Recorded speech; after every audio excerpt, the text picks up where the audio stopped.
শব্দটা শুনতে যতটুকু মনে হচ্ছে এই শব্দটা কিন্তু বিশাল।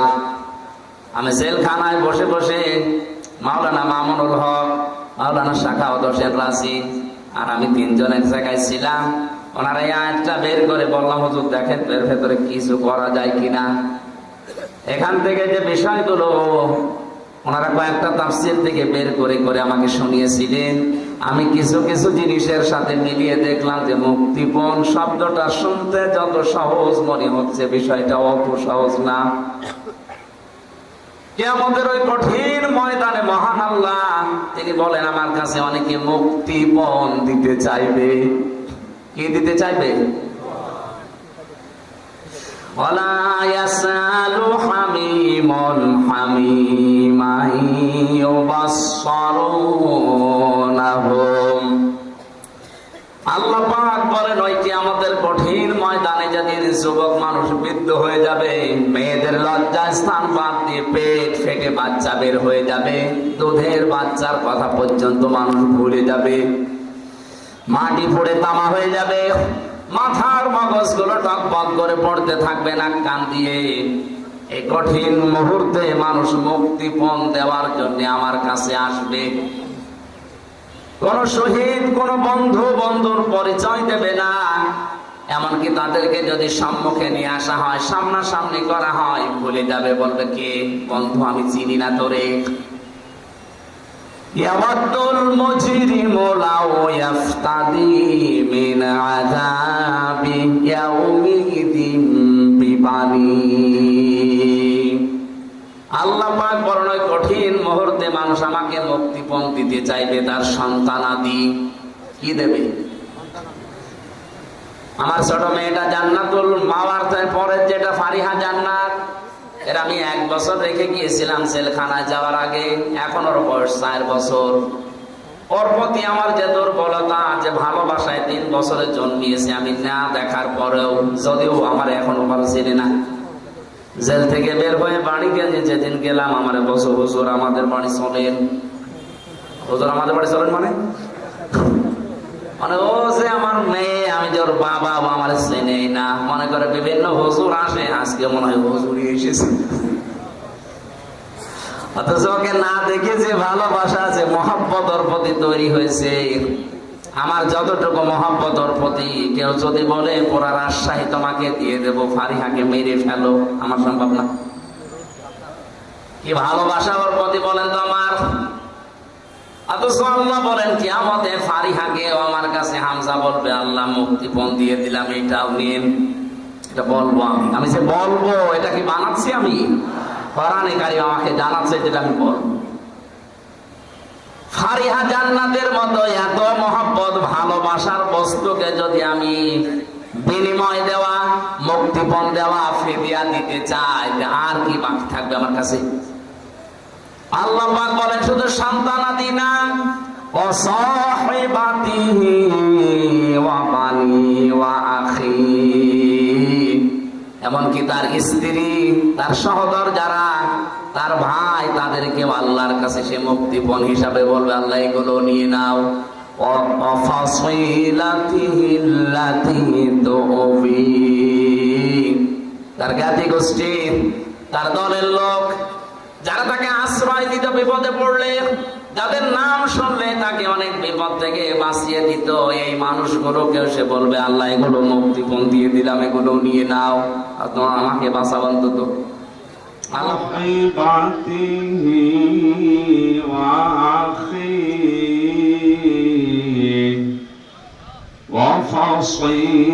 وفصيلته التي تؤويه ومن في الأرض جميعا ثم ينجيه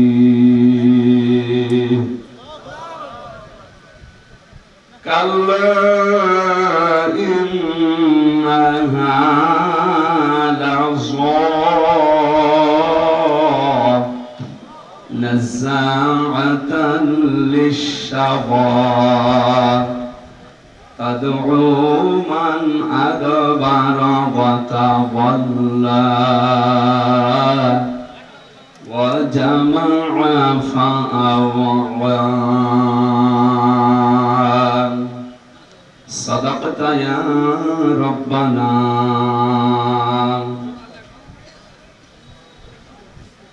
عن عباس رضي الله تعالى عنه قال قال النبي صلى الله عليه وسلم من ذاق طعم الإيمان من رضي بالله ربا وبالإسلام دينا وبمحمد صلى الله عليه وسلم نبيا ورسولا. رواه مسلم. وما زادهم إلا إيمانا وتسليما. اللهم صل على محمد وعلى آل محمد كما صليت على إبراهيم وعلى آل إبراهيم إنك حميد مجيد. اللهم بارك على محمد وعلى آل محمد كما باركت على إبراهيم وعلى آل إبراهيم إنك حميد مجيد. আলহামদুলিল্লাহ। রাজশাহী জেলার বাগমারা থানার অন্তর্গত বানোয়াইল স্বতন্ত্র এবতেদায়ী মাদ্রাসার উন্নতি করবে মহাবিশ্বের মহাবিশ্বয় আমাদের মালিক আমাদের মনিব মহান রব্বুল ইজ্জাত ওয়াল জালালের মুখের পবিত্র বাণী কোরআন কারীম তাফসীরুল কোরআন মাহফিলের স্বনামধন্য সভাপতি হাজিউল হারামাইন আলহাজ মাওলানা আব্দুস সাত্তার দামাত বারকাতুহুমুল আলিয়া, সিনিয়র সহ সভাপতি হাজার আলেমের উস্তাদ জনাব মাওলানা FM ইসমাইল আলম আল হাসানি, উপাধ্যক্ষ বেলঘরিয়ার হাট ফাজিল মাদ্রাসা। অনেকগুলো মানুষের নাম এখানে দেখতে পাচ্ছি,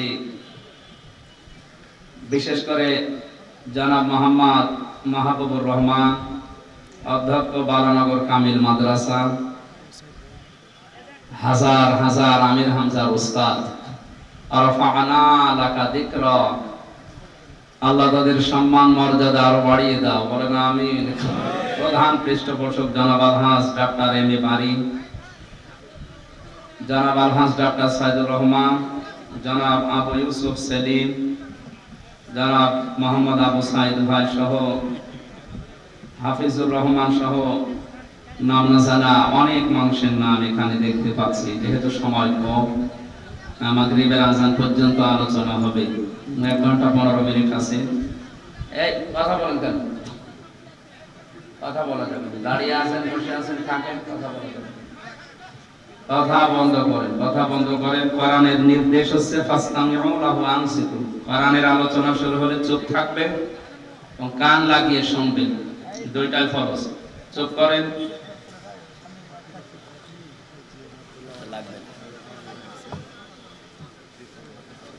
আজকের মাহফিলের প্রধান অতিথি শাইখুল মাশায়েখ, আমাদের অভিভাবক জনাব মোহাম্মদ হাবিবুর রহমান, চেয়ারম্যান 1 নম্বর গোবিন্দপাড়া ইউনিয়ন পরিষদ।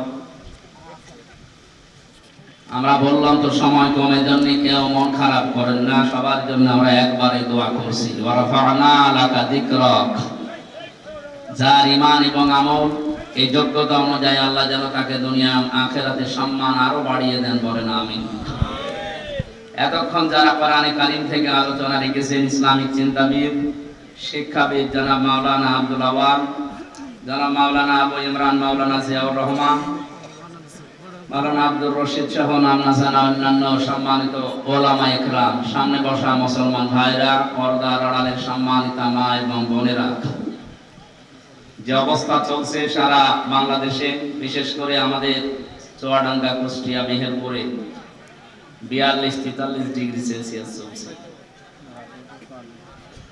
রাজশাহী 44, আরো অবস্থা কঠিন।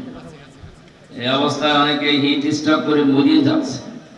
তারপরও আল্লাহ এই গরমের ভেতরে যে আপনাদেরকে কোরআনে কারীমের আকর্ষণে বসিয়ে রেখেছে, না হামজার আকর্ষণে? কোরআনে কারিমের আকর্ষণে যারা বসে আছে, খুশি হয়ে বলেন আলহামদুলিল্লাহ। আজকের এই সময়টুকু কিয়ামতের ময়দানে আল্লাহ যখন হিসাব নেবেন তখন বাইরে রাখবেন। এই সময়ের হিসাব আল্লাহর কাছে দেওয়া লাগবে না, কারণ এর সাথে যার যে সম্পর্ক আছে কোনো কিছুকে আল্লাহ নষ্ট করেন না। যে এর কাছে আসবে, ইন্নাহু লাকুরআনুন কারীম, নিশ্চয় এটা সম্মানিত কোরআন। এর কাছে যে আসবে দুনিয়া আখিরাতে তার সম্মান মর্যাদা আল্লাহ দিন যত যাবে বাড়িয়ে দেবে। এটা আমাদের জীবনে একটা নিয়ামত মনে করছি আমরা, নাকি বলেন? আল্লাহ পাক বলেন, ওয়াইদা আযানা রাব্বুকুম লাইন শাকারতুম লাযিদান্নাকুম ওয়া লাইন কাফারতুম ইন্না আযাবি লাশাদীদ। সূরা ইব্রাহিমের 9 নম্বর আয়াত 7 নম্বর আয়াতে আছে। তাফসীর হাক্কানীতে পড়েছি, আল্লাহ পাক বলেন, যদি নিয়ামত পাও শুকরিয়া আদায় করো, আমি আল্লাহ অবশ্যই ওটা তোমাদের জীবনে বৃদ্ধি করে দেব, বাড়িয়ে দেব। এই যে লাযিদান্নাকুম এই শব্দের ব্যাখ্যা করতে গিয়ে মুফাসসির লিখেছেন, কেউ যদি নিয়ামত পেয়ে শুকরিয়া আদায় করতে চায়, 3টা শর্ত তাকে মানা লাগবে। কয়টা? আমরা অনেকে মনে করি নিয়ামতের শুকরিয়া আদায় মানে টুটি পর্যন্ত খেয়ে একটা ঢেকুর তুলে বললাম আলহামদুলিল্লাহ হয়ে গেল, না, এটা একটা বাক্য। কেউ যদি শুকরিয়া আদায় করে, লাযিদান্নাকুম লামে তাকিদ নুনে সাকিলা, এত বড় কঠিন শব্দ আল্লাহ দিতেন না, এমনিতে নরমাল শব্দ দিতে পারতেন। নিয়ামত কি এবং এর শুকরিয়া আদায় করলে আল্লাহ যে বাড়িয়ে দেবেন কেন, ব্যাখ্যায় যে 3টা জিনিস পেয়েছি। 1 নম্বরে, এই কথা বলেন, কে গো কি আসছে? এখানে কেউ আসবেন না ভাই, এই এমনিতে যেখানে 3 বছর এক ঘরের ভেতরে ছিলাম, জানা জিনিস ভুলে গেছি। এখন আপনার ডিস্টার্ব করলে যতটুকু আছে ও ছাতা হারিয়ে দেবে। এই জন্য একটু ডিস্টার্ব করবেন না, 1 ঘন্টা খানি আপনি স্পষ্ট কথাগুলো স্পষ্ট ভাবে শুনেন। যদি বোঝার চেষ্টা করেন, যদি নাও মানতে পারেন, তাও 500 রাকাত নফল নামাজ চাও। মানতে পারলে তো সময় সোহাগা। যদিও বাস্তবতা আমাদেরকে ওইদিকে মনে হচ্ছে নিয়ে যাচ্ছে না, যে আমরা কোরআনে কারিমের যে আয়াত পড়েছি এগুলো মানতে পারবো কিনা জানি না, তবে চেষ্টা চালাবো ইনশাআল্লাহ।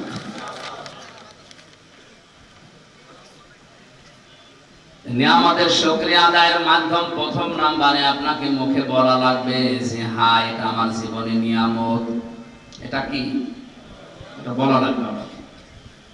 2 নম্বরে, এই নিয়ামত পাওয়ার পরে আপনি যে অন্তরের ভেতরে একটা অনির্বচন শোক আপনি অনুভব করবেন, এটা সবাই পায় না। শব্দটা কি বললাম? একটা অনির্বচন শোক আপনি পাবেন। কি এটা? উদাহরণ দিতে গিয়ে তাফসীরে পড়েছি, চেন যখন ছো মারতে আসে পাখিকে, মুরগিকে, হাঁসকে, আমরা দেখি মুরগি আস্তে করে নিজের ডানাটা এভাবে বিছিয়ে ডাউন করে দেয়। এই যে ডাউন করার পরে ওর নিচে যে বাচ্চাগুলো যে একটা কিচির মিচির আওয়াজ দেয়, বাংলাতে এটাকে বলা হয় অনির্বচন আনন্দ। যদি কোনো নিয়ামত পাওয়ার পরে কোনো মানুষ শুকরিয়া আদায় করে, কোরআনে কারীম জানিয়েছে ওর মনের ভেতরে আল্লাহ একটা অজানা সুখ নিজের পক্ষ থেকে দান করবে। আজকের যে তেলাওয়াত কিন্তু আয়াতগুলো, আমার মনে হচ্ছে এখানে অনেকে আলেম বসে আছে, দেখবেন আপনি যদি বোঝার চেষ্টা করেন, আমার চোখের দিকে তাকাবেন, আমার মন বলছে কোরআনের নিগুড় তথ্যগুলো উপস্থাপন করবে, আমাদের অনেকের চোখ দিয়ে পানি আসবে। ওয়াইদা সামিউ মা উনজিলা ইলার রাসূলি তারা আ'য়ুনাহুম তাফিদু মিনাদ দামি মিম্মা আরাফু মিনাল হক ইয়াকুলুনা রাব্বানা আমান্না ফাকতুবনা মা'আশ শাহিদিন। সূরা মাইদার 83 নম্বর আয়াতে আল্লাহ জানিয়েছেন, হে নবী আপনি যখন কোরআনে কারীম তাদের সামনে পড়বেন, পড়া শ্রবণ করার পরে দেখতে পাবেন আপনার কথাগুলো যারা অনুধাবন করা, এর মর্ম মানেগুলো যারা উপলব্ধি করার ক্ষমতা রাখে, ওদের চোখ দিয়ে মনের অশান্তি পানি পড়ছে। কোরআনের আলোচনায় সবার চোখে পানি আসবে না, এটা বোঝার মতো যোগ্যতা যদি আপনার থাকে, উপলব্ধি করতে পারেন যে আল্লাহ কি বলে আর আমি কি করি, আপনি দেখবেন কখন আপনি কেটে ফেলেছেন, আপনি টের পাচ্ছেন না। বাড়ি যাওয়ার আগে মানুষগুলো বলবে আল্লাহ ইয়াকুলুনা রাব্বানা আমান্না, এগুলো তো আমরা বিশ্বাস করেছি, ফাকতুবনা মাআশ শাহিদিন, যারা সাক্ষী দিয়েছে তাদের সাথে আমার নামটাও তুমি লিখে নাও, বলেন আমিন। মনের ভেতরে একটা অনির্বচন সুখ আপনি নিতে পারবেন। 3 নম্বরে যে কথাগুলো এখানে বলা হবে কোরআনে কারীম দিয়ে, এই কথাগুলো প্র্যাকটিক্যাল লাইফে আপনি সেট করে করে আল্লাহকে দেখাবেন। এর নাম লা ইন শাকারতুম লা আযীদান্নাকুম। কেউ যদি নিয়ামত পাওয়ার পরে শুকরিয়া আদায় এই 3টা পদ্ধতিতে করতে পারে, আল্লাহর গ্যারান্টি আল্লাহ এই নিয়ামত তার জীবনে আবার বৃদ্ধি করে দিবেন, বলেন আমিন।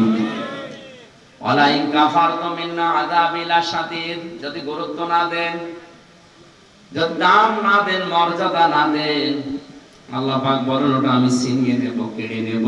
শুধু কেড়ে নেব তা না, আযাবের ভেতরে ফেলে দেব, বলেন নাউযুবিল্লাহ। তাহলে আমরা মনে করতে পারছি এটা আমাদের জন্য আজকে নিয়ামত। এটা কি? লক্ষ লক্ষ মানুষ এলাকায় বাস করে, সবাইকে আল্লাহ কোরআনে কারীমের এই অনুষ্ঠানে, যেহেতু বললাম আজকের এই 1-1.5 ঘন্টার সময় কিয়ামতে যখন বিচার শুরু হবে আল্লাহ মাইনাস করে রাখবে, বলবে এই জবাব আপনাকে দেওয়া লাগবে না, আপনার বাকি সময়ের জবাব দেন। সুতরাং এই সময়টা আল্লাহ যে আমাদের কাছ থেকে জবাব নিচ্ছে না, এটা বিশাল একটা নিয়ামত না? এই নিয়ামত সবাই কিন্তু দেয়নি, আমাদের যাদের দিলেন বলেন আলহামদুলিল্লাহ। মানিত্তাবাআল হুদা বিগাইরিল কোরআন আযাল্লাহুল্লাহ, তিরমিজি শরীফের হাদিস। আল্লাহর নবী জানিয়েছেন কোরআনে কারীম বাদ দিয়ে পৃথিবীর কোন জায়গায় যদি কেউ ভালো হওয়ার নিয়তেও যায়, আল্লাহ নিজে দায়িত্ব নিয়ে তাকে গোমরা বানিয়ে দেয়। এ কথার লোড কত যারা আলেম আছে টের পাচ্ছে। আযাল্লাহুল্লাহ, আযাল্লাহ ইউদিল্লু বা বিফাল, যদি দল্লা শব্দ আসতো, দল্লা ইয়াদিল্লু, বাংলা অর্থ হতো আপনি নিজেই নিজেকে খারাপ বানিয়ে ফেলেছেন। 43টা বাব থেকে শব্দটা যখন আসবে একটা একটা করে 43 রকমের অর্থ আসে। বাবে ফাল থেকে আসার কারণে বাংলা অর্থ দাঁড়িয়েছে আপনি হয়তো ভালো হওয়ার নিয়তে কোনো জায়গায় গিয়েছিলেন, কিন্তু কোরআনে কারীম সেই অনুষ্ঠানে, সেই জায়গায়, সেই ময়দানে ছিল না। আল্লাহ রাগ করে আপনাকে আরো খারাপ বানিয়ে দেবে। বলেন তো হেদায়েত দেওয়ার একচ্ছত্র মালিকানা হামজা না, মানে কার? উনি যদি বলে আমি তোকে গোমরা বানিয়ে দেব, আরো খারাপ বানাবো, তো হেদায়েত দিতে আর দুনিয়ায় কেউ পারবে? বলেন। সুতরাং দল, মত, জাতি, বর্ণ, ধর্ম নির্বিশেষে আজকের এই ময়দানে সিদ্ধান্ত নেওয়া লাগবে। শুধু মাহফিল শুনতে আসা না। এ প্রচন্ড গরমে কষ্ট করে যখন এসেছেনই, আজকেই মন থেকে সিদ্ধান্ত নিয়ে বাড়ি যাবেন। কোরআন যেখানে নেই, জীবনের আগ পর্যন্ত যতদিন আজরাইল না আসে ওখানে আমি আর যাব না। ওখানে যদি আমি পাগলকেও যদি জিজ্ঞাসা করেন গোমরা হবা, ও রাজি হবে? আল্লাহ দায়িত্ব নিয়ে আপনাকে গোমরা বানাবে। রাজশাহী এলাকায় হাদিসটা না বলায় ভালো, কারণ এই এলাকায় এগুলো চলে না। এগুলো চট্টগ্রাম আর সিলেটে আছে। 48,000 যে পীরের দরবার বাংলাদেশে আছে সরকারি জরিপে, তার অধিকাংশ গুলো ওই 2 বিভাগে।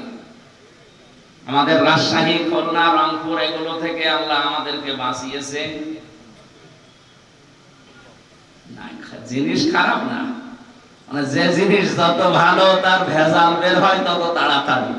ও জিনিস তো ভালো জিনিস, এর মানে ওস্তাদ, শিক্ষক, মুআল্লিম। আপনি যেটা জানেন না ওনার কাছে জেনে নেবেন। এটার নামই তো আরবিতে মুআল্লিম বলে, ইংরেজিতে টিচার বলে, বাংলায় শিক্ষক বলে, আর ফার্সিতে বলে পীর।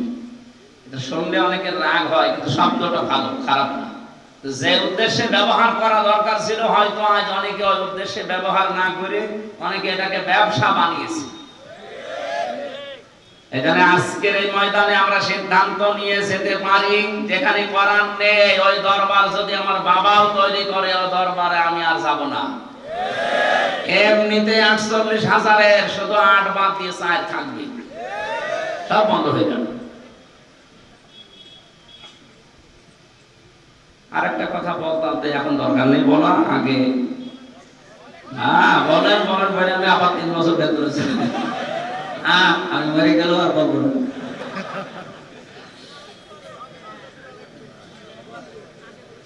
সব বন্ধ করে বলি আল্লাহ যা করে। শুধু পীর সাহেবের দরবারে কোরআন নেই ওখানে গেলে আল্লাহ গোমরা বানিয়ে বেঁচে, তা না। যেই দলে কোরআন নেই ওই দল যদি আমি সাপোর্ট করি ওখানে থাকি আমাকে আল্লাহ গোমরা বানিয়ে দেবে। এটা রাজনীতি মনে না করে নিজেকে বাঁচার জন্য আপনাকে বললাম। আমি দেখতে পাচ্ছি কোরআনের আর হাদিসের চোখ লাগিয়ে আপনি জাহান্নামে যাচ্ছেন। আপনি যেন না চান, আপনার নিজের বাবার মতো ভাইয়ের মতো আমিও আপনাকে ভালোবাসি। নবীর হাদিস দিয়ে সতর্ক করলাম, এখন আপনার বিবেককে যা বলে তাই করেন। যে দলে কোরআন নেই ওই দল যদি আমার বাবাও প্রতিষ্ঠাতা হয় ও দলে আমি এখন থেকে নেই। এটাকে সামিয়ানা পর্যন্ত না বাইরে যাবে? আল্লাহ আমাদের বিবেকের তালা লাগা দরজা খুলে দাও, বলেন আমিন। এত নিচের কথা বলার পরেও যদি কারো বিবেক না খোলে, আমার মনে হয় বিবেকের উপরে পুকুরে পোশাক দিচ্ছে। বলছে ঠিক, সবটা ঠিক হলে সমস্যা। আল্লাহ তুমি আমাদেরকে ওমরের মতো বানিয়ে দাও, বলেন আমিন। দরুদ আর সালাম পড়ছি আমাদের নবী মুহাম্মদ রাসূলুল্লাহ সাল্লাল্লাহু আলাইহি ওয়াসাল্লামের প্রতি, যারা আনিত আদর্শ পেয়ে আমরা খুশি না বেজার। আমি এখানে একটা সূক্ষ্ম কথা বলছি। আমরা যারা ওযু করি, ওযু ভেঙে যায় কয় কারণে বলেন তো? বলেন 7 কারণে ওযু ভেঙে যায়। যদি একটাও পাওয়া যায় ওযু ভেঙে গেছে, নষ্ট হয়ে গেছে, ওই ওযু দিয়ে আর নামাজ হবে? বলেন। এটা যেমন বুঝলেন নামাজ ভেঙে যায় 19টা কারণে। কয়টা? কেউ যদি নামাজ পড়ে 19টার ভেতরে একটাও পাওয়া যায়, ওই নামাজ আর নামাজ হবে? ও নামাজ পড়াও যা। এই দুইটা বুঝেছেন কিনা আগে বলেন? বুঝেছেন? এটা যেহেতু ক্লাস চলছে আর বেশিরভাগ সব শিক্ষক বসে আছে। বিশ্ববিদ্যালয়ে থাকাকালীন দেখেছি সবচেয়ে বেশি ক্লাসে প্রশ্ন করতেন ডক্টর লোকমান স্যার। ওনারা জিজ্ঞাসা করতো ছাত্রদের, এত বেশি প্রশ্ন করেন? বলছে প্রশ্ন করলে ওটা জীবনে ভুলবা না। আমি বারবার আপনাকে প্রশ্ন করছি কারণ আপনার মরণ পর্যন্ত যেন এটা মনে থাকে। নামাজ ভেঙে যায় 19টা কারণে, নিজেই বললেন একটা পাওয়া গেল নামাজ আর নামাজ থাকে না। ও নামাজ পড়াও যা, না পড়াও তা। ওযু করলে ওযু ভেঙে যায় 7 কারণে। আমল করলে আমল ভেঙে যায় 2 কারণে। কয় কারণ?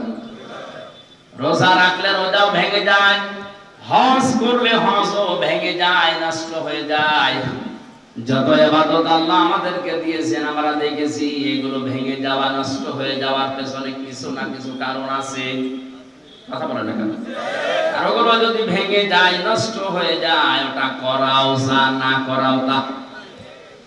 যে জিনিস আপনাকে জান্নাতে নিয়ে যাবে তার নাম ঈমান।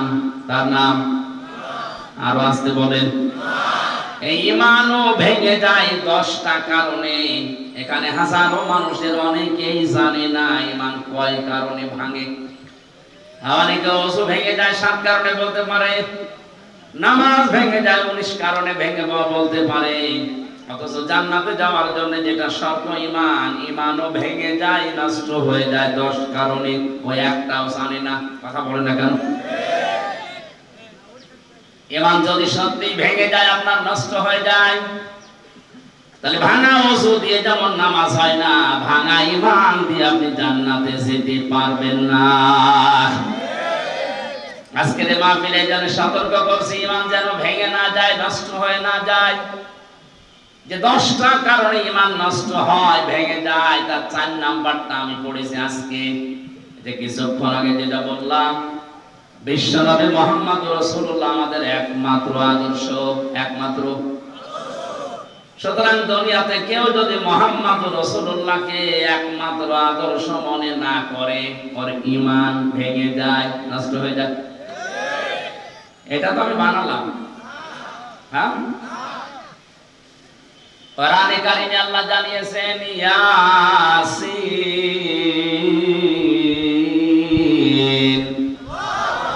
ইয়াসিন সূরার ভেতরে ৮৬টা আয়াত আছে। একবার পড়লেই ১০ খতম কোরআন শরীফের সওয়াব হয়। সে জন্মের পর থেকে শুনছি, তো কেন হয় এটা কোনোদিন চিন্তা করেননি? কেন এর চাইতে বড় সূরা নেই কোরআনে? সূরা বাকারা এর চাইতে মনে হয় ৭-৮ ডবল বড়। কই সেটা পড়লে তো ১০ খতম কোরআনের সওয়াব হয় না। সূরা আলে ইমরান এত বড়, ২০০টা আয়াত, এত বড় সূরা পড়লেও ১০ খতম কোরআনের সওয়াব হয় না। ইয়াসিন মাত্র ৫ থেকে ৫.৫ পৃষ্ঠা, ৮৬টা মাত্র আয়াত। এটা পড়লে কোরআন ১০ বার পড়ার সওয়াব পাবেন, এমনিতেই না, অবশ্যই কোনো না কোনো কারণ আছে। ফিজিলালিল কোরআনে তাফসিরে মুফাসসির সৈয়দ কুতুব শহীদ রাহমাতুল্লাহ আলাইহি ইয়াসিন শব্দের ব্যাখ্যা করতে গিয়ে তিনি ফিজিলালিল কোরআনে দিয়েছেন আল্লাহ কেন এই ৮৬টা আয়াতে ৮৬টা বিষয় আমাদের সামনে উপস্থাপন করলেন।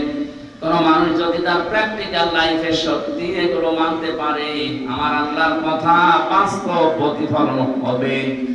১০ বার পড়া কোরআন পড়লে যে সওয়াব হবে, ওই সওয়াব আপনার আমলনামায় আল্লাহ দিয়েই দেবেন। কি আসে একটা একটা করে আপনাকে দেখা লাগবে। আগে তার প্রথম নাম্বারে ইয়াসিন। প্রথম নাম্বার কি? ইয়া মানে হে, সিন মানে সাজ্জেদ, এটা তাফসীরে কাবিরের ভেতরে আছে।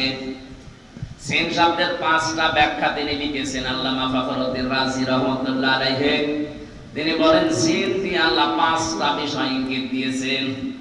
ইয়া হরফে নিদা, হে, সিন মানে সাজ্জেদুল আলামিন, সিন মানে সাজ্জেদুল বাশার, সিন মানে সাজ্জেদুল কাউনাইন, সিন মানে সাজ্জেদুল আম্বিয়া, সিন মানে সাজ্জেদুল মুরসালিন। আল্লাহ তাআলা জানাতে চেয়েছেন এই পৃথিবীতে আল্লাহর ঘোষণা দেওয়া একমাত্র নেতা, তার নাম মুহাম্মদুর রাসূলুল্লাহ। এজন্য বিশ্ব নবীকে আল্লাহ ডাক দিয়েছেন হে নেতা। হে বলুন বলুন, হে নেতা। দুনিয়াতে কাউকে আনে মানে ডাকা হয়নি। কোরআনে আল্লাহ ৭টা নামে বিশেষ করে নবীজিকে ডাক দিয়েছেন ইয়াসিন, তাহা, মুসাম্মিল, মুদাসসির, আহমদ, মুহাম্মদ আর আব্দুল। তার ভেতরে অন্যতম হচ্ছে ইয়াসিন। আল্লাহর ঘোষণা দেওয়ায় শব্দটা আল্লাহ নিজে ডাক দিচ্ছেন হে নেতা। এটা আপনার জীবনে মেনে নেওয়া ফরজ। এই জন্য যাদের নেতা ঠিক নেই, আপনি রাজনীতি মনে না করে বিবেককে প্রশ্ন করেন। আপনি সব বোঝেন না, সূরা ইয়াসিন পড়লে ১০ খতম কোরআনের সওয়াব হয়, এই ব্যাখ্যা করছি, এতটুকু বোঝেন না। জরিপ পেয়েছিলাম জানুয়ারি মাসে, আমি ডিসেম্বরের ৮ তারিখে জেল থেকে বের হয়েছি। জানুয়ারির ১ তারিখে একটা জরিপ করেছিলাম। ওখানে লিখেছে বাংলাদেশে ১০০ জনের মাত্র ১৫ জন বিশ্ব নবীকে একমাত্র আদর্শ নেতা মেনে চলে, বাকি ৮৫ জন আছে তা না নাই। এই যে ঈমান ভাঙার যে ১০টা কারণের ৪ নাম্বার কারণ, যেটা যারা বিশ্ব নবীকে আদর্শ মানে না তাদের ঈমান ভেঙে যায়, নষ্ট হয়ে যায়। এই হিসাবে ১০০ জনের ৮৫ জনের ঈমান আছে না গেছে?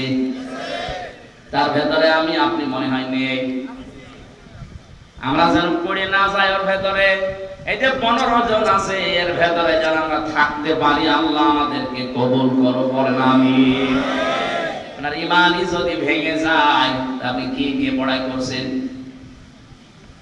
পৃথিবীর যত বিষয় আছে, প্রতিটি বিষয়ের একটা আলাদা আলাদা স্বাদ পাবেন। কেউ যদি ঈমান আনে, ঈমানের রসের স্বাদ পাবে। নবীজির চাচা হযরতে আব্বাস বলেন, মান যাকাতা আমাল ঈমান মান রাদিয়া বিল্লাহি রাব্বা। কোন মানুষ যদি আল্লাহকে রব বলে খুশি থাকতে পারে যে আল্লাহ আমার রব, আমি খুশি আছি, শুধু খুশি না, এর উপর আমি টিকে আছি। কোন মানুষ যদি সত্যিই রব বলে খুশি থাকে এবং টিকে থাকে, তাতানাজ্জালু আলাইহিমুল মালাইকা, আল্লাহ পাক বলেন আমি তার জন্য ফেরেশতা নাযিল করে হলেও সাহায্য করব। তাতানাজ্জালু এটা মুসারে বর্তমান ভবিষ্যৎ প্রেজেন্ট ফিউচার। এখন করছেন মালাকুন না দিয়ে মালাইকা দিয়েছেন। কিয়ামত পর্যন্ত আল্লাহ যে সাহায্য করবে আল্লাহর এই ওয়াদা, এটা মিথ্যা হতে পারে? আর আসতে বলেন না। ফেরেশতারা সময় এসে কি বলবেন? আল্লাহ তাখাফু ওয়ালা তাহসানু, ভয় পাবেন না, চিন্তা করবেন না। কিসের ভয়, কিসের চিন্তা? তাফসীরে ইবনে কাসির মুফাসসির লিখেছেন, মানুষ হয়তো ভয় করতে পারে, আল্লাহ আমি এখনই যদি মারা যাই, হয়তো চিন্তা করতে পারে এখনই মারা গেলে আমার যে ছেলে আছে ও ছেলের কি হবে, আমার যে মেয়ে বিয়ে দেওয়া লাগবে ও মেয়ের কি হবে, আমার যে বিশাল সম্পদ আমি গড়েছি, আমার যে বিশাল ক্ষমতা, এটা আমার কি হবে। এই চিন্তা, এই ভয় তার মনের ভেতরে আসতে পারে। ফেরেশতারা ওই সময় এসে তাকে বলে ভয় পাবেন না, চিন্তাও করবেন না, পুরো সব দায়িত্ব আল্লাহ নিজের হাতে নিয়ে নিয়েছে।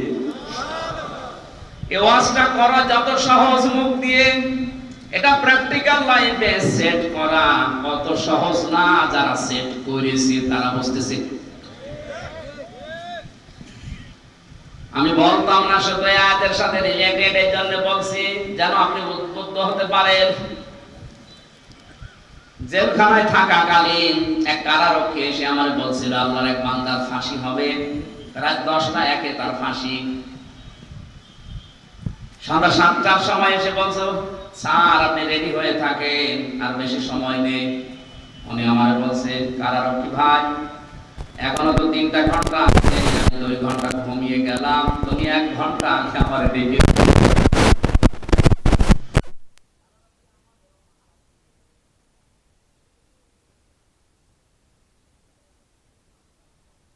গোসল করলেন, ওযু করলেন, আমারে বলছে চা খাবেন আপনি, নিজে চা বানালেন ভেতর থেকে, আমারে দিলেন 1 কাপ, নিজে আরেক কাপ খেলেন।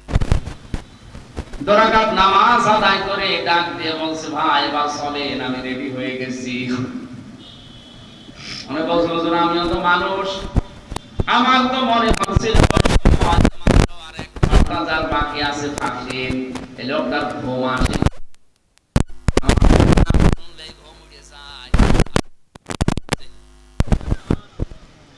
অথচ লোকটা আমার মতো ফকিন্নি না, তাতে বিশাল বিশালতা আমি নাম নিলাম না। এত কিছু দুনিয়াতে করেছে, তার ওই পর্যায়ে চিন্তা করলে আমার মাথা খারাপ হয়ে যায়। আর সে কোনো চিন্তা নেই, বিনা চিন্তাতে দেখলাম আরামে ঘুমিয়ে গেছে। আমি সারা জীবন ওয়াজে শুনেছি থেকে তার মেহমানদারি। আমার ভাইরা, আমরা ঈদের দিন যেভাবে সকালবেলা আনন্দ করলাম, সেমাই খেলাম, মিষ্টি খেয়েছি, অথচ ঈদের দিন ওই সময় ফিলিস্তিনের ছোট ছোট বাচ্চারা পাথর খাচ্ছে, বোমা খাচ্ছে।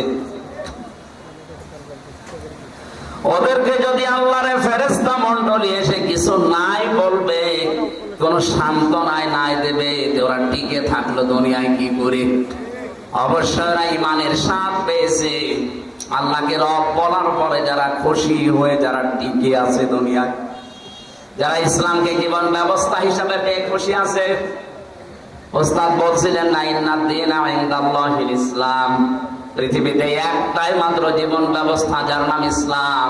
এটা থেকে সরানোর জন্য আজ অনেকে সূক্ষ্ম ষড়যন্ত্র চালিয়ে যাচ্ছে এই দেশেও। পরিষ্কার ভাষায় বলছি আল্লাহর ঘোষণা, আপনি পৃথিবীর কোন ধর্ম দিয়ে, কোন নিয়ম নীতি দিয়ে আল্লাহ পর্যন্ত যেতে পারবেন না। তাহলে আল্লাহ দ্বীনের আগে আলিফ লাম দিতেন না। এটা নির্দিষ্ট করে দিয়েছেন, একটাই মাত্র ধর্ম, একটাই জীবন ব্যবস্থা, যেটা দিয়ে আল্লাহ পর্যন্ত পৌঁছানো যায়, আল্লাহকে রাজি করা যায়। অমাইয়া বাতাবি গায়রাল ইসলামি দীনান ফালাই ইউকবালা মিন, এর আখেরি আয়াত। তোমাদের ভেতরে ইসলাম বাদ দিয়ে যদি অন্য কোন নিয়ম নীতি ধর্ম দিয়ে আল্লাহ পর্যন্ত যেতে চাও, তোমাদের জীবনের কোনো কিছু আল্লাহ কবুল করবেন না, করছেও না, করবেনও না। বলেন নাউজুবিল্লাহ।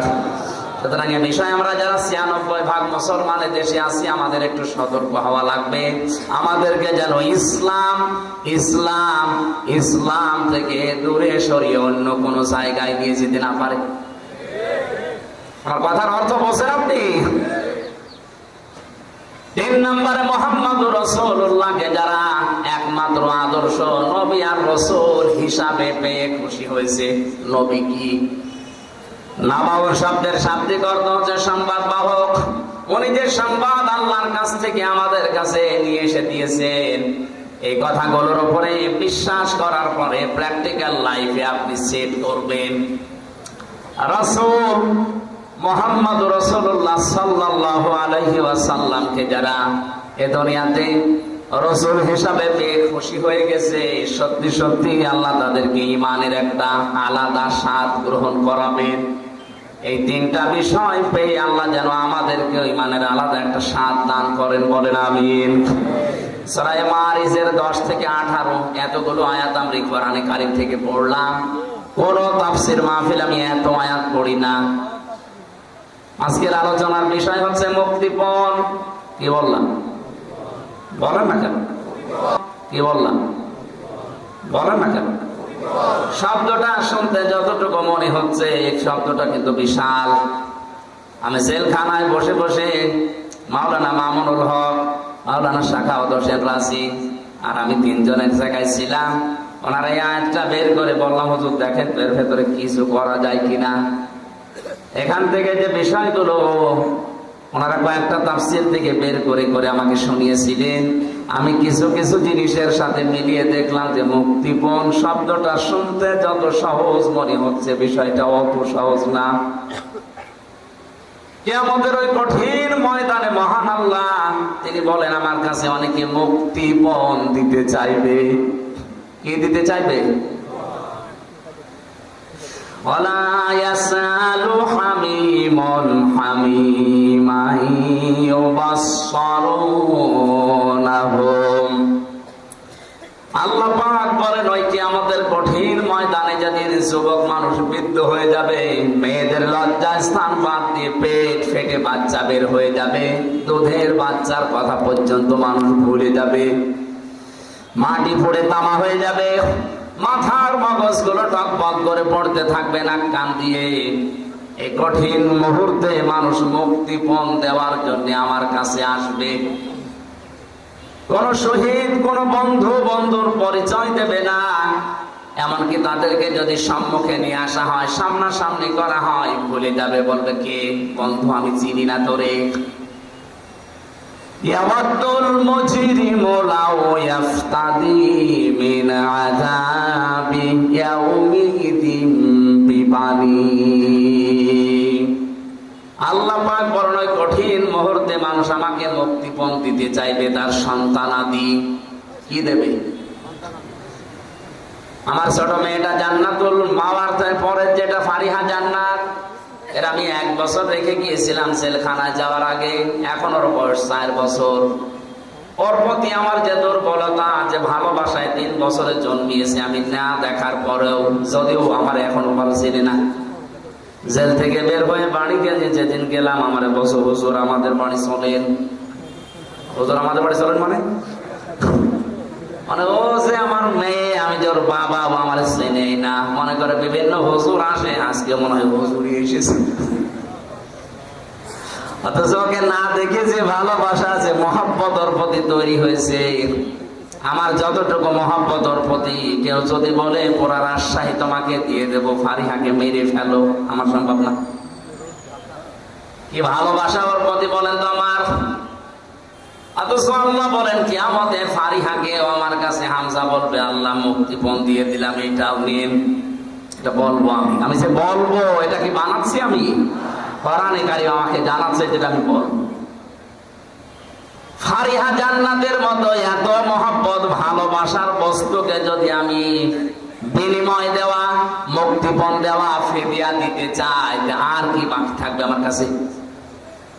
আল্লাহ পাক বলেন শুধু সন্তানাদি না, ওয়াসাহিবাতিহি ওয়া বানি ওয়া আখি,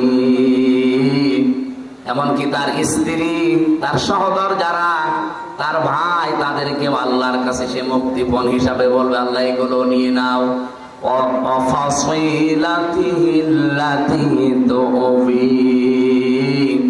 তার জ্ঞাতি গোষ্ঠী, তার দলের লোক যারা তাকে আশ্রয় দিত বিপদে পড়লে, যাদের নাম শুনলে তাকে অনেক বিপদ থেকে বাঁচিয়ে দিত, এই মানুষগুলোকেও সে বলবে, আল্লাহ এগুলো মুক্তিপণ দিয়ে দিলাম, এগুলো নিয়ে নাও, আমাকে বাঁচাবেন তো। আল্লাহ বলেন এতটুকুই না, ওয়ামান ফিল আরদি জামিআ, এমনকি তামাম দুনিয়ায় ওর যা আছে তা তো দিতে চাইবে, ওর যা নেই তাও বলবে আল্লাহ ওগুলো দিয়ে দিলাম। এর বিনিময়েও তুমি আমাকে নাজাত দাও, আমাকে বাঁচাও।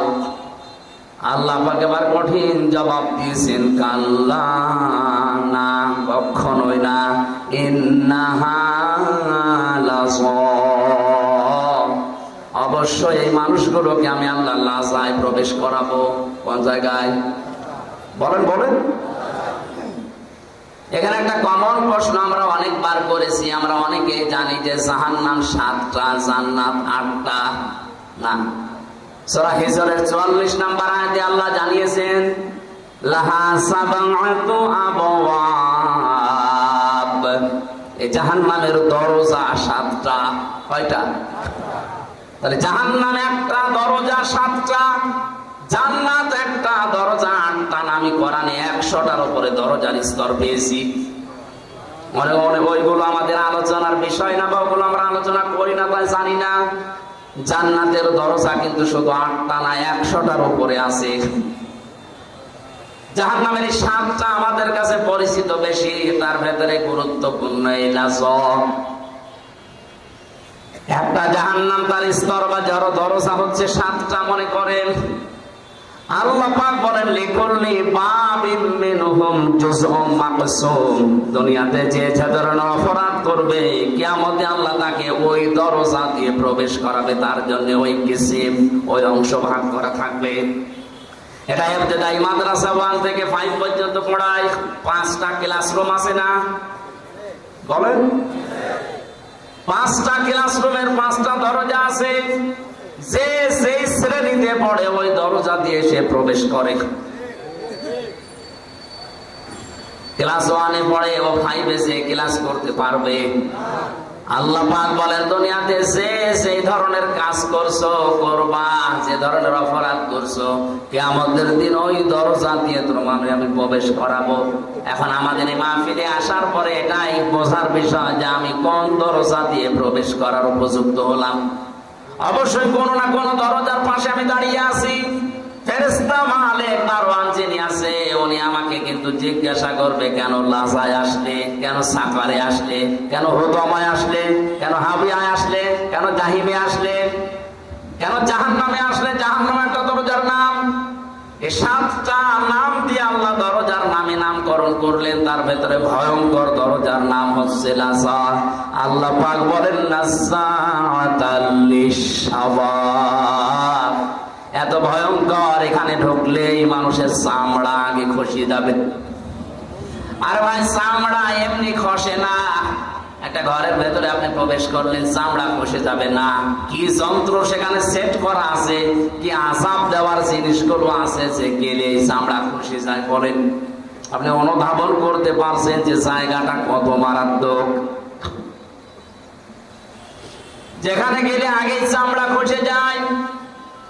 এই যে লাযা নামে জাহান্নামের দরজা দিয়ে প্রবেশ করবে, মাত্র 2টা গুণ যাদের দুনিয়ায় আছে, তাদেরকে এই দরজা ডাকবে, তাদউ মান আদবারা ওয়া তাওয়াল্লা। এই জাহান্নামের লাযা নামক দরজা তাদেরকে ডাক দেবে, দুনিয়াতে যারা সত্যকে সত্য জানার পরও পৃষ্ঠ প্রদর্শন করেছে, মুখ ফিরিয়ে চলে গেছে। আর বাংলাদেশে এখন এই শ্রেণীর মানুষ বেশি। ইব্রাহিম আলাইহিস সালাম আমাদের মালিক মহান রব্বুল ইজ্জত ওয়াল জালালকে খুঁজে পাওয়ার জন্য তিনি শত চেষ্টা করেছিলেন। কখনো তারকা দেখে মনে করেছেন এইটা আমার রব, কখনো সূর্য দেখে মনে করেছেন এইটা আমার রব, তখন চন্দ্র দেখে মনে করেছেন এইটা আমার রব। সর্বশেষ যখন সবগুলো অস্তমিত হয়ে গেছে, বলছেন না, যেগুলো ডুবে যায়, যেগুলো অস্তমিত হয়ে যায়, যেগুলো শেষ হয়ে যায়, এগুলো আমার মালিক হতে পারে না। ইন্নী ওয়াজ্জাহতু ওয়াজহিয়া লিল্লাযী ফাতারাস সামাওয়াতি ওয়াল আরদা হানিফাও ওয়া মা আনা মিনাল মুশরিকিন। বলেন আল্লাহু আকবার। হযরত ইব্রাহিম কত চেষ্টা করে সাধনা করে তার মালিককে খুঁজে পেয়েছেন, অথচ বাংলার মুসলমানদের চোখে আঙ্গুল দিয়ে দেখিয়ে দিলেও এরা মানতে চায় না। জাহান্নামে লাসা নামক এই দরজা তাদেরকে ডাকবে, তাদউ মান আদবারা ওয়া তাওয়াল্লা। যারা সত্য থেকে পৃষ্ঠ প্রদর্শন করে আর মুখ ফিরিয়ে চলে যায়। আমি যে প্রথমেই বললাম এই শ্রেণীর মানুষ বাংলাদেশে বেশি, এটাকে আমি ভুল বললাম? কথা বলেন না কেন? কারণ এই দেশের মতো এত কোরআনের আলোচনা পৃথিবীর কোন জায়গায় হয় না। আলেমরা চোখে আঙ্গুল দিয়ে দেখিয়ে দিচ্ছে যে এটা সত্যের পথ, এটা মিথ্যা পথ, জানার পরও আপনার বিবেকে কোনো নাড়াই দেয় না। আপনি বিশ্বাস করতে পারেন আপনাকে জাহান্নামে লাজার সামনে দাঁড় করানো আছে, আপনি শুধু প্রবেশ করবেন। সত্যকে সত্য জানার পরে যারা অহংকার করে মুখ ফিরিয়ে নেয়, যারা মানতে চায় না, হিংসা করে, এরা এক প্রকার ইহুদি আর খ্রিস্টানদের মতোই। কারণ ওদের তাওরাতে, ওদের ইনজিলে লেখা ছিল মুহাম্মদুর রাসূলুল্লাহ শেষ নবী, সর্বশ্রেষ্ঠ নবী, কিন্তু ওরা হিংসা করে আর অহংকার করে মেনেছিল না। কথা বলে না কেন? ওদের কিতাবে তো লেখা ছিল, কিন্তু ওরা মানত না, হিংসা করে। হিংসা কি? অহংকার কি? ওরা অহংকার করতো এই কারণে যে আমাদের ভেতরে, আমাদের ইহুদি খ্রিস্টান ধর্মে নবী পাঠাবে, সর্বশেষ নবী না, মুসলমানদের ইসলাম ধর্মে পাঠিয়েছে, ওটা আমরা মানি না। আর হিংসা করতো এই যে আর লোক পায়নি আল্লাহ, এই গরিব মানুষ নবী বানিয়েছে, এত টাকাওয়ালা, সম্পদওয়ালা, ক্ষমতাওয়ালা মানুষ আছে, তাদেরকে আল্লাহ চোখে দেখলো না, তোমার মতো গরিব মানুষ চোখে দেখেছে, ও মানি না। এই যে সত্যকে কিন্তু জানতো ওরা সত্য, কারণ তাওরাতে আর ইনজিলে মুসা নবী, ঈসা নবীর চাইতে মুহাম্মদ রাসূলুল্লাহর পরিচয় বেশি ছিল। মুসা নবীর নাম যদি একবার থাকে, মুহাম্মদ রাসূলুল্লাহর নাম ছিল 900 বার। এতবার থাকার পর ওরা সত্যকে সত্য জানার পরেও মানে নাই। আল্লাহ পাক প্রতিদিন আমাদের এই মুখ দিয়ে কমপক্ষে 17 বার ওদের নামে বরদোয়া বের করায়, গায়রিল মাগদুবি আলাইহিম ওয়ালাদ-দাল্লিন।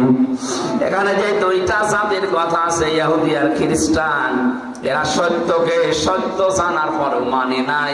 এই জন্য আল্লাহ তাদেরকে ধ্বংস করে দিয়েছেন, তাদেরকে গজব দিয়েছেন, তাদেরকে বরদোয়া দিয়েছেন। আমরা যদি আর সত্যকে সত্য জানার পরে হিংসা করে, অহংকার করে, আর যে কোনো কায়দায় না মানি, আমাদের বরদোয়া আমাদের বিরুদ্ধে যাবে। প্রতিদিন অন্তত আপনি অন্য নামাজ না পড়লেও ফরজ নামাজ তো পড়েন, ফরজ নামাজ 17 রাকাতে অন্তত এই কথা বলাই লাগে, গায়রিল মাগদুবি আলাইহিম ওয়ালাদ-দাল্লিন। বলেন তো আপনার নিজের বরদোয়া আপনি নিজে পড়বেন? এখানে সত্যকে সত্য জানেন, আপনি জানেন আমির হামজা শেখ কুষ্টিয়া থেকে এসেছে, ওর বাবার কথা বলবে না, ওর দাদার কথা বলবে না, ও দলের কথা বলবে না, যা বলবে কোরআন থেকে বলবে, ওটা আপনি বিশ্বাস করেন, জানেন। এইটার জন্য অহংকার করে, হিংসা করে মানেন না, না এটা আমার বাবার মুরিদ না, ও মানি না, এটা আমার দলের লোক না, মানি না। আমি মনে হয় বেশি বলে ফেললাম। বাংলাদেশে এই চরিত্রের মানুষ আছে না নেই? বিশ্বাস করতে পারেন এগুলো একবারে ইহুদি আর খ্রিস্টানদের মতোই। এদেরকে লাসা নামক দরজা ডাকতেছে, আসো। দুই নম্বরে যারা মাল সম্পদ জমা করে আর সংরক্ষিত করে রাখে, যে এগুলো আমার কাছে স্থায়ী ভাবে থাকবে। এটা মাল, মাল মানে অনেকেই মনে করেছে যে মরে গেছে আমল মাল, ওইটা মনে হয়। কিছুদিন আগে যিনি বিদায় নিয়েছেন মন্ত্রণালয় থেকে, যিনি অর্থমন্ত্রী ছিলেন সাবেক, কি কামাল, এই মাল নাকি? আবুল মালও না, কামালও না, এ মাল কি? ফি জিলালিল বারানে মুফাসসির লিখেছেন, মাল শব্দের ব্যাখ্যায় তিনি 5টা বিষয় তুলে ধরেছেন। যারা এই 5টা বিষয় জমা করে আর বারবার সংরক্ষিত করে রাখার চেষ্টা করে আর মনে করে আমার কাছে থাকবে, ইয়াহসাবু আন্না মালাহু আখলাদা, যারা ধারণা করে এগুলো আমার কাছে স্থায়ীভাবে থাকবে, এগুলো আর হাত ছাড়া হবে না, এই মানুষগুলোকে মহান আল্লাহ হুতমা নামক দরজা দিয়ে প্রবেশ করাবে। বলে নাউজুবিল্লাহ।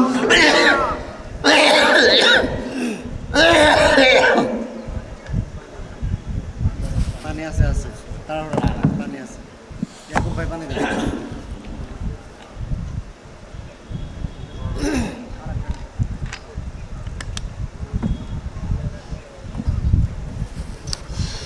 তাফসীরুল কোরআন মাহফিল লিখে দিয়েছেন, ওদের তাফসীর আকারে কথা বলছি নাকি আমি সাপের কাহিনী শুরু করব?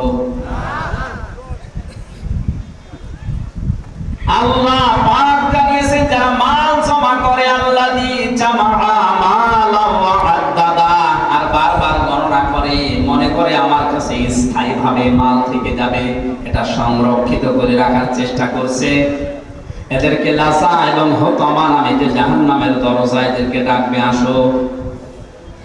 এমন কঠিন অবস্থা আল্লাহ দরজার ভেতরে রেখেছেন, নারুল্লাহিল মুকাদ্দা।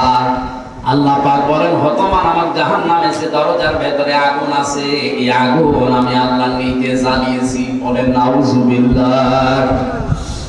দুনিয়ার আগুন কোন জায়গায় লাগলে সে জায়গা পুড়ে যায়, আর হুতমা নামক জাহান্নামে যে আগুন আল্লাহ রেখেছেন, ওই জায়গায় কেউ গেলে আগে তার কলিজা পুড়ে যাবে।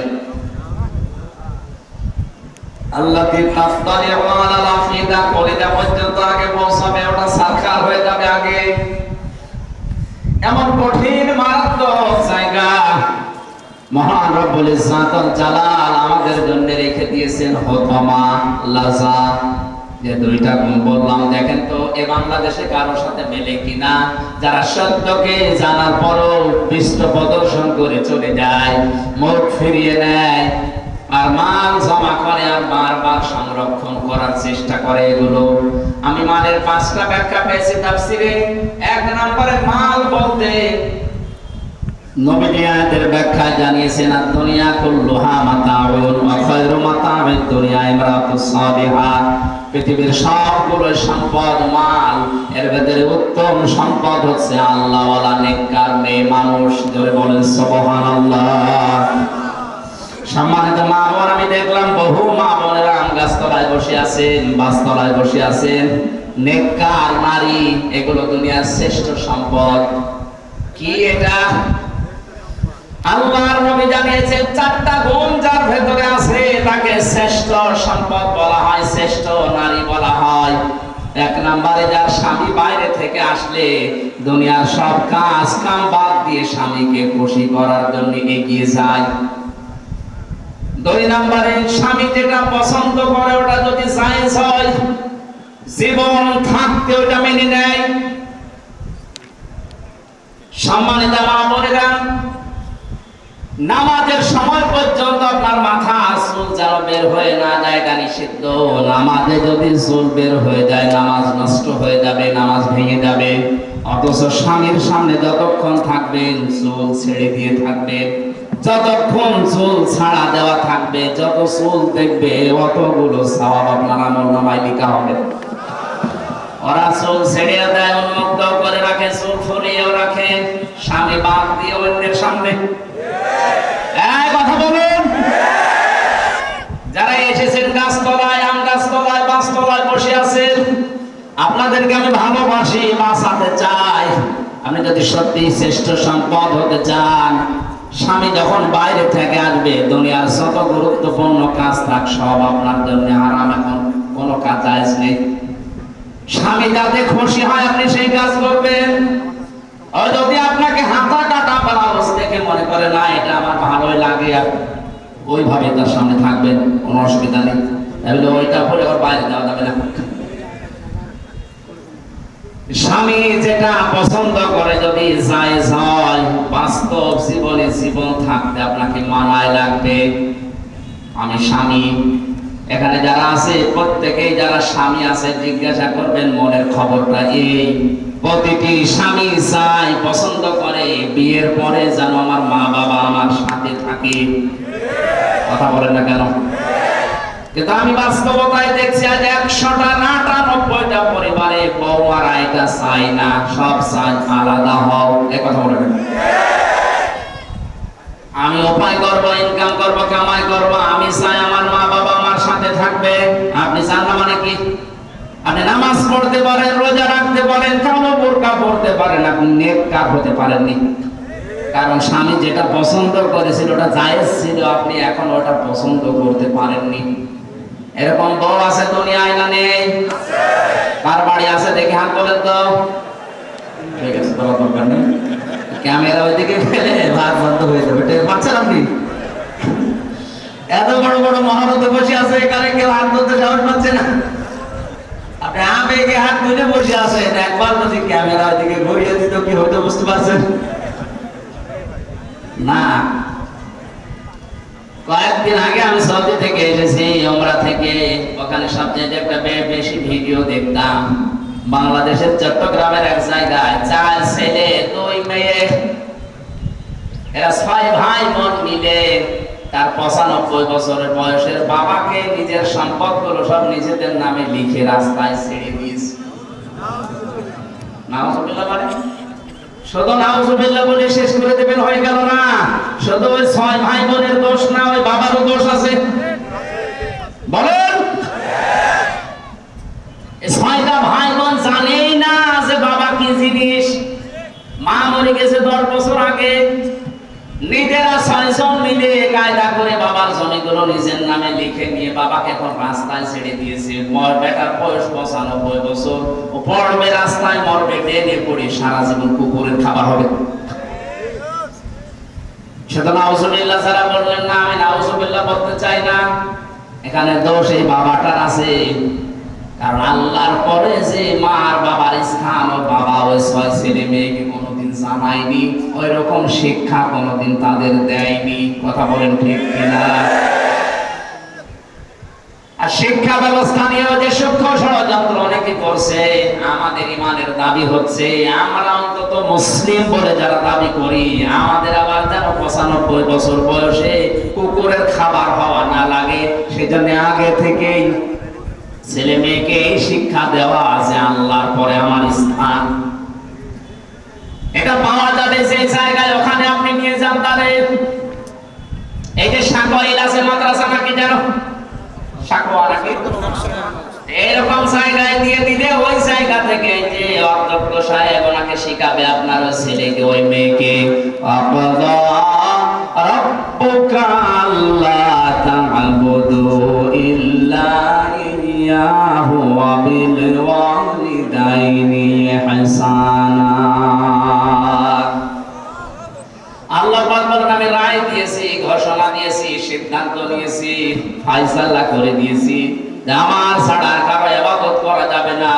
আর আমার পরে সবচাইতে বড় স্থান তোমার মা বাবা, তাদের সেবা করো, তাদের খেদমত করো, তাদের প্রতি ইহসান করো। ব্যাখ্যায় মুফাসসির লিখেছেন কোন সন্তান যদি মা বাবার জন্য ব্যবহারিক কোন জিনিসও কিনে দেয়, ওটা যেন সে আল্লাহর রাস্তায় সাদকা করলো। সুবহানাল্লাহ বলতে পারেন না? মায়ের একটা স্যান্ডেল দরকার, আপনি যদি স্যান্ডেলটা মাকে কিনে দেন, বাবার একটা স্যান্ডেল দরকার যদি কিনে দেন, ও যদিও দুনিয়ার কাছে ব্যবহার করবে, আপনার দ্বারা মনে হবে আপনি আল্লাহর রাস্তায় এই 100 টাকা দান করে এসেছেন। বাংলার হাজারো মানুষ এই বিষয়টা না জানে। আজ যে সমস্ত জায়গায় টাকা পয়সা গুলো সম্পদ গুলো খরচ করছেন না জেনে না বুঝে, এটা রেকর্ড হচ্ছে, কালকে তামাম দুনিয়ায় ছড়াবে। প্রত্যেককে আহ্বান জানাচ্ছে আল্লাহর পরে যাদের স্থান তারা কিন্তু আমার ঘরে। কথা বলে না কেন? আল্লাহর পরে যার স্থান তারা আমার ঘরে, না বরিশালে, না চট্টগ্রামে, না সিলেটে? কোথায় দৌড়াচ্ছেন আপনি? একবারে চট্টগ্রাম চলে যাচ্ছেন, এখান থেকে 700 কিলোমিটার। একবারও চিন্তা করেন না এখানে 7 গজ দূরে যিনি বসে আছে তার নাম আল্লাহ আমার আল্লাহর পরে দিয়েছেন। ওই 6টা ছেলে মেয়ে যদি সত্যি জানতো যে আল্লাহর পরে স্থান আমার এই বুড়ো বাবার, 6 ভাই বোন মিলে জিনের জমি জায়গাগুলো কায়দা করে লিখে মুরব্বী বয়সে রাস্তায় ছেড়ে দিত না। এখানে 2টা কারণ আছে। এদেরকে তো শিক্ষা দেয়নি, এই শিক্ষাটা 1। 2 নম্বরে এদের যাদের সংসার আছে, এই সংসারে যে মহিলাগুলো আছে এরা এদেরকে বাধ্য করেছে বুড়োকে বের করে দাও। সম্মানিত মা বোনেরা, আপনার শ্বশুর শাশুড়ির খেদমত করা, সেবা করা আপনার জন্য ফরজ না। ওই সন্তানের জন্য তার মা বাবার সেবা করা, খেদমত করা, খরচ করা ফরজ।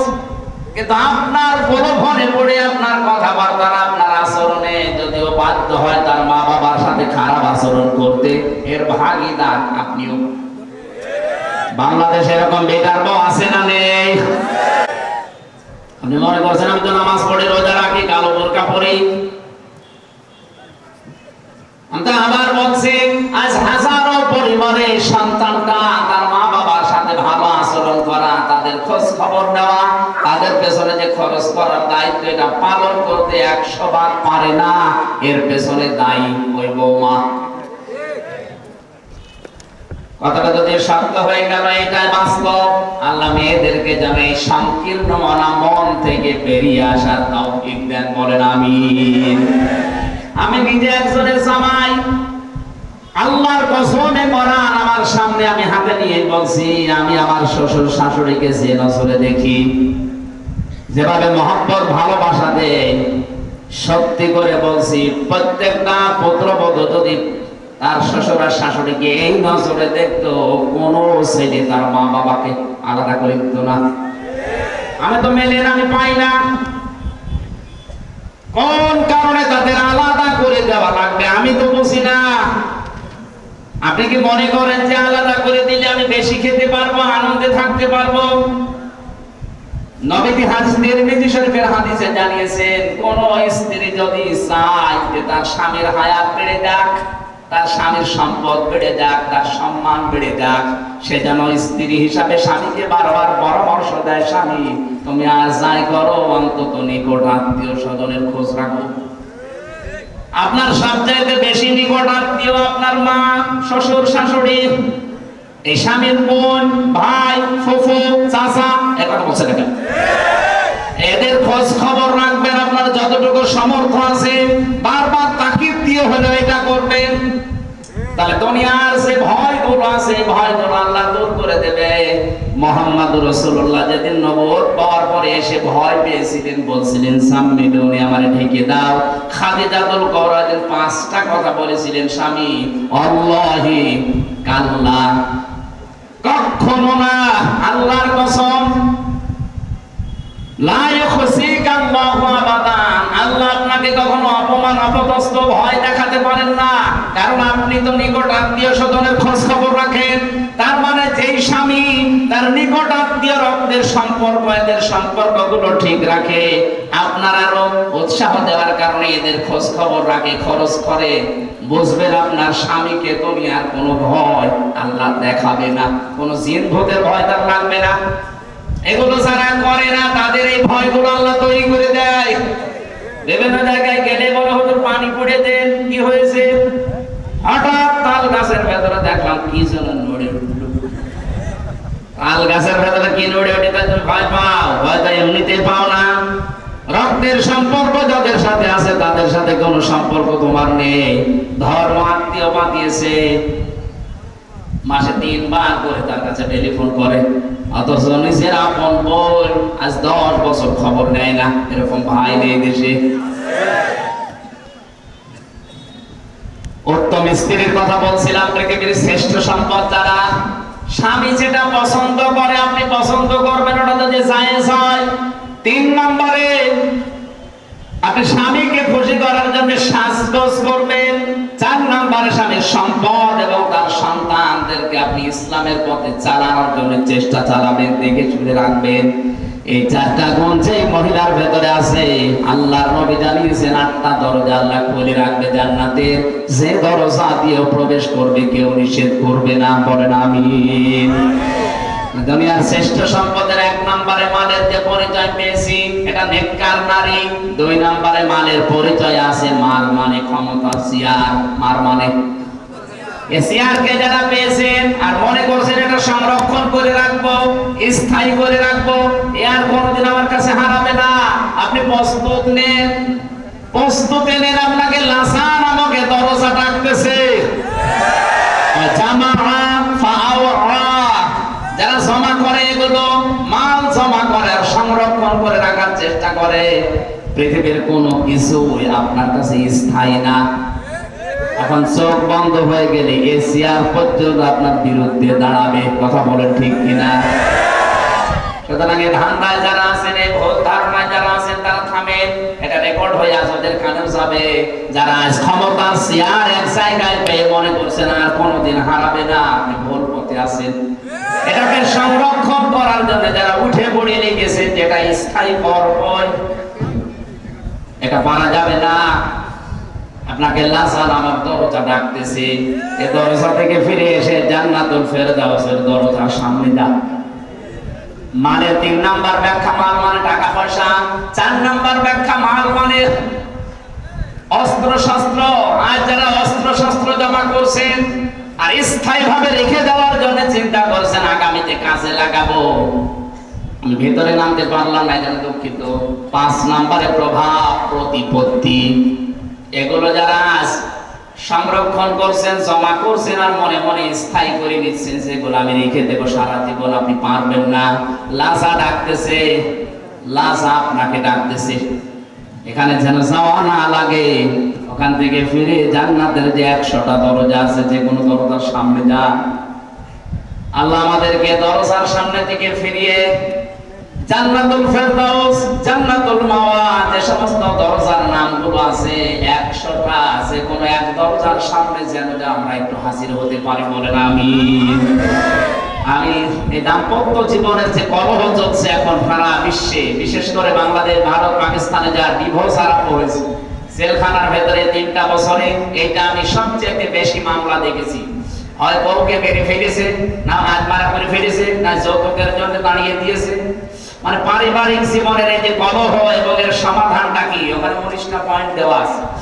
ওখানে আমি তো জেলখানায় বসে বসে 3 বছর তো কাজ ছিল না, ফাঁসির কন্ডেম সেলের ভেতরে ছিলাম, বসে বসে টুকে রেখেছিলাম কারারক্ষীদের কাছে কলম নিয়ে নিয়ে। পরবর্তীতে বাইরে এসে ওগুলো বই আকারে আমি ছাপিয়েছি। আমার গাড়ি কোথায় আছে আমি জানি না, ওই কর্নারে আছে। মেয়েদেরকে আপনি কিনে উপহার দেবেন, বলবেন যে এটা বড় দাম্পত্য জীবনে পরকীয়া প্রেম যাদের আছে, আমি বিশ্বাস করি তারা পুরাটা শেষ করবে, থামবে। কারণ পরকীয়া প্রেমের কারণে হাজারো পরিবারে যার সন্তান তৈরি হচ্ছে। আপনি এদিকে জানেনই না যে ছেলে কার, অথচ ছেলে হয়েছে অন্যজনের মতো। কি গো, এই ছেলে তো আমার মতো না, তো হবে কি করে? অত লাইন করেছে অন্য জায়গায়, আপনার সাথে চেহারা মিলবে? আপনি থাকেন হয়তো 10 দিন আর ও থেকেছে 30 দিন। বলেন সুবহানাল্লাহ। এই জন্য আমার যেন ওইরকম পরিবেশ না হয়ে যায়। বইটা কিনে স্ত্রীকে, মেয়েকে, মাকে, বোনকে পড়াবেন। ওই সামনে গাড়ি আছে, আর পুরুষদের জন্য একটা আছে, জানি না ওখানে পাওয়া যাচ্ছে, নিয়ে যাবেন নামাজের মোনাজাতের পরে। সম্মানিত ভাইরা, এই আয়াতটায় 7টা পয়েন্ট ছিল। আমরা সামনে আর 10 মিনিট আছে নামাজের। বইটা নিয়ে আজকের মতো বাড়ি যান। রাতের বেলা রাত 9টা একটা মাহফিল আছে ভবানীগঞ্জ বাজারে, মাঝগ্রাম, ভবানীগঞ্জ মাঝগ্রাম, রাত 9টা 9:30 ওখানে উঠবো ইনশাল্লাহ। আমরা আগামীকাল আছে নরদাস আছে, কালকে দিনের বেলায় আসরের পর থেকে মাগরিব পর্যন্ত আমরা কথা বলবো। লা ইলাহা ইল্লা আনতা সুবহানাকা ইন্নী কুনতু মিনাজ জালিমিন। রব্বুল আলামিনের প্রচন্ড গরমের জান্নাতের বাগান যারা সাজিয়ে দিল, এই মানুষগুলোকে তুমি কবুল করো। যত আলেম এখানে এসেছে, আমার মাথার তাজ আলেমদেরকে তুমি হযরতে আবু বকরের মতো মা বানিয়ে দাও। মাহফিলের বাস্তবায়নে তোমার যে বান্দা আবু সাইদ সহ মাননীয় এমপি সাহেব অধ্যক্ষ আবুল কালাম আজাদ ভাই সহ যত মানুষ কোরআনে কারিমের এই অনুষ্ঠানের জন্য শ্রম দিয়েছে, গোয়েন্দা বিভাগের যে মানুষগুলো সাহায্য সহযোগিতা করেছে, কোরআনের জন্য যে যতটুকু এগিয়েছে তুমি তার দিকে অতটুকু এগিয়ে যাও। মা বোনদেরকে তুমি নেককার হওয়ার, আল্লাহ তাআলা আল্লাহওয়ালা হওয়ার তৌফিক দাও। আল্লাহ যেন আমাদেরকে না ডাকে জান্নাতুল ফেরদাউস জান্নাতুল মাওয়া আমাদেরকে ডাকে এরকম ব্যবস্থা করে দাও। বারাকাল্লাহু লানা ওয়া লাকুম ফিল কোরআনিল আযীম। আল্লাহ তাআলা বহু কষ্ট স্বীকার করে বিশাল আয়োজনে তোমার যে বান্দাগুলো শ্রম দিয়েছে, এদের টাকা পয়সাগুলো ওসমানের মতো কবুল করে নাও। আমরা অসুস্থ যারা আছি আমাদেরকে শেফায়ে কামেলা আজেলা নসিব করো। আল্লাহ আমার কণ্ঠে ব্যথা করছে, শরীরও ভালো না, অসুস্থ আছি, মুসাফির অবস্থায় আছি, মাসলুম অবস্থায় আছি, মন থেকে দোয়া করছি আল্লাহ তুমি আমাদের হামে ওয়া নাসির হয়ে যাও। বারাকাল্লাহু লানা ওয়া লাকুম ফিল কোরআনিল আযীম। আলহামদুলিল্লাহি রাব্বিল আলামিন। আল্লাহুম্মা ইন্নী আসআলুকা শাহাদাতান ফি সাবিলিক। যখন মরণ আসবে যেন একবার হলেও পড়ি লা ইলাহা ইল্লাল্লাহু মুহাম্মাদুর রাসূলুল্লাহ।